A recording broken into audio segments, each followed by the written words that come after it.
Welcome back to the grind. In this video, we are going to briefly break down some of the basics of map 7 and then discuss all the epic modifiers that will go into map 7 in order for you to get tier 5 class catalyst fragment crystals at the end of the week. Now, we'll talk a bit more detail about that at the end, but very briefly, I wanted to point out this website, which I'll put in the description below, is essential for anyone running map 7. I found this to be the most helpful tool when I started map 7 a few weeks ago, so I am still very new to this, but I figured while I am putting the effort into learning it myself, I might as well make a resource to help others who are new to map 7 or thinking about transitioning to map 7 with their alliance or to a different team that runs map 7. Now, this website has a breakdown of all the different variations of the map and all the lanes and nodes within it, as well as tips on which champions to use. So first, when you look at this, you'll see this Magneto mini boss is the first map listed here, and it shows each stage starting from the bottom, sector 1, and then you go up to sector 2, and it has all the layout of what the path number is, what champions are on it, and how the paths cross over. And so you scroll down, you can see the layout so you know where you need to teleport to go to your next section. And then right below that, it shows the paths here, and it says what the path is, what the node is for that path, what the defenders are, and some suggested counters, but it's not an exclusive list, so you can end up using ones that are not on that list. We're not going to go into all the details of each path in this video because that would take quite a long time, but for some of the more complicated paths, my goal is to get some gameplay so I can do some summary and review of each of those paths. Now, this is the same setup for the white Magneto variant. And again, it shows all 3 sectors, similar structure and layout. Sometimes the champions you fight are a bit different, and then the paths have different nodes assigned to them. And again, it shows you the champions you fight as well as some suggested champions to take to counter it. And finally, at the bottom of the maps is the Sasquatch mini-boss variant, and the same idea with this one. Now, these mini-boss variants will change with time, but the nodes and paths should all stay the same, so it should stay relevant. Now, when we go all the way down to the bottom, we see the map 7 node details. This is a comprehensive list alphabetically ordered of all the nodes and buffs within map 7. So if you're going on a lane that has a couple buffs you've never seen before, you can come here and look through this alphabetically ordered list to find the buff that you have to deal with, such as can't stop, won't stop. The duration of the attacker's unstoppable effects is increased by 100%. However, the defender takes 75% less damage unless the attacker is unstoppable. Now, this next website, which will also be in the description below, is the AQ Honor modifiers. And this is where we'll outline why you use these modifiers and what those modifiers are. The only way a team can get tier 5 class catalyst fragments is by doing map 7, but you also need to use unique epic modifiers to reach certain milestones in order to get the tier 5 class catalyst fragments. Now, if you select master modifiers, you can still get some tier 5 class catalyst fragments, but even with map 6, you can't get any, even if you run all epic modifiers. Now, this does have a full list of all the buffs that you can have applied, but the ones we're going to focus on are the epic buffs. With cascading failure, critical hits against the defender trigger a timer for 2 seconds. While the timer is active, any additional critical hits will inflict a debuff on the attacker in the order of Spectre, Armor Break, Weakness, Exhaustion, and a passive degeneration, each lasting 4 seconds. And each one that triggers refreshes the 2-second timer as well as the other debuffs. Now, if you have a champion that crits with every single hit, then a full 5-hit combo will only get you 4 of the debuffs and not the degeneration, which we'll see with Nick Fury. However, even if you hit 1 critical hit and you do a full 5-hit combo, even if your first hit was critical,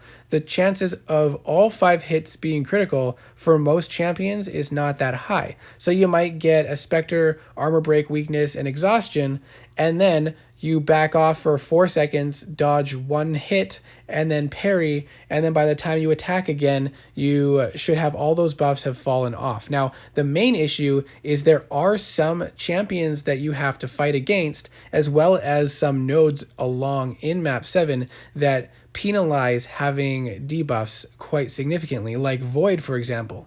Each one of those debuffs would be dealing damage to you. There are also nodes along some of the paths that will be very challenging to deal with if you have a lot of debuffs. So this can be a very frustrating node unless you have champions that shrug off debuffs very easily, or that do not critical hit at all, or just don't critical hit that often. And then once you see the critical hit go up, you can just back off, wait the couple seconds for that timer to expire, and go back in. The crit me lane will also be annoying because you have to deal critical hits to do damage. So I've heard with Ghost it works okay because you can wait out the timer with the light attacks and then cycle through until you can use a special 2 attack. But remember, if you get all 3 crits on the special 2, you'll probably get an armor break, and then you will not be able to phase. So you have to play around that. Next, we will talk about parry curse. So every time you parry in a matchup, you will reduce the stun duration of future matchups by 25%, but only for the next 2 fights that champion is used for.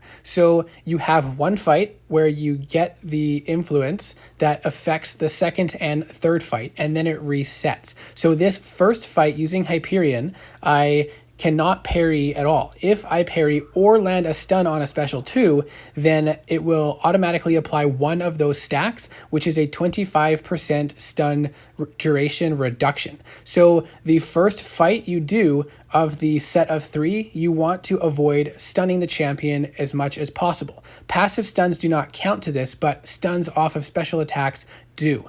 And then if you are able to do this, the next 2 fights, you will be able to stun and parry the champion freely. It will just be modified by the percent that was influenced by the first fight. So if you didn't parry at all, you would have a 0% reduction. If you parried 1 time in the first fight, then the second and third fight, every time you stun or parry the champion, the stun duration will be reduced by 25%. So if you have to do 1 or 2 parries in a tough situation, you can do that. You'll just have a shorter stun the next fights. Or if you have to revive and you really have to stun the whole fight, you can stun freely the entire first fight, but then you will have a 100% reduction in the next 2 fights where you won't be able to parry or stun. I made the mistake of throwing that special 3, so I did use up the last bit of time I had and ended up timing out. But now when we go back in, we can click on those red swords and it says 2 fights remaining with my stun reduced by 0%. So that means that I can stun the champion freely for the next 2 fights.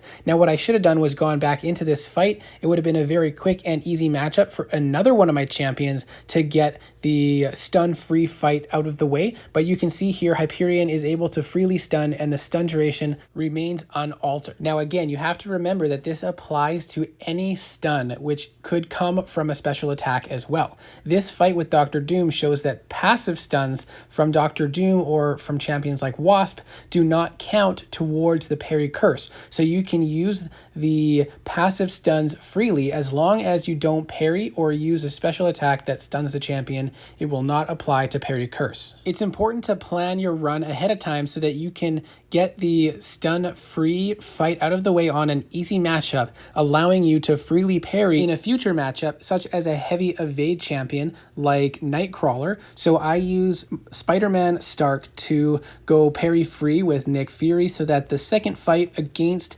Nightcrawler, I can parry him and get my hits in without worrying about the evade. The next one we're going to talk about is Turn the Tide, which is a fairly annoying one to get the hang of. At the start of the fight, 1 special attack is chosen, and every 10 seconds it will cycle. And you can cycle it yourself by ending a 5-hit combo with a different hit. So if you end with a medium and then end the next combo with a light attack, it will switch to the next special attack. And you can see right now there is a 1 in the top left corner in a purple circle. Once that gray timer expires, it switches to to the next special attack.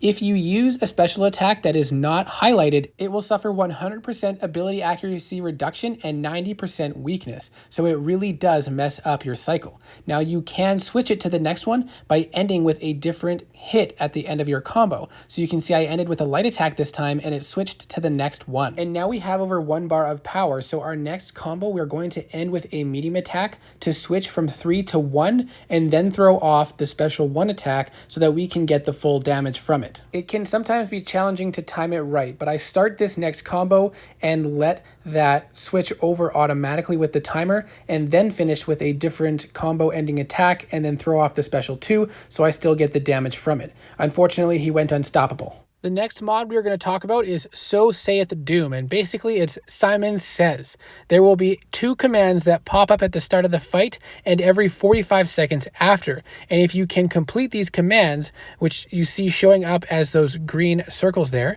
then you have nothing that happens negative to you. But if they are still present, and if you need to check, you can pause and see what it says. So that one says intercept. So you have to intercept in order to get rid of that buff on the opponent, and once you do, then it removes it. If they are still present after 45 seconds, when that timer refreshes and adds new ones, any of those commands that are undone will turn into a debuff. And those debuffs include Spectre, Armor Break, Weakness, Fatigue, and Concussion. If you have a Fantastic Four member in your group, you only get 1, and if you are a Fantastic Four champion fighting, you get none. And if you kill the champion with those commands active but before the timer refreshes, you don't get them either. The next one is Power to Cower, which depending on the attacker's combo meter, the defender gets increased power gain as well as decreased energy cost of special attacks. So you can see that with each hit, he's gaining more power as the combo meter goes up, and that special 2 did not drain all the power.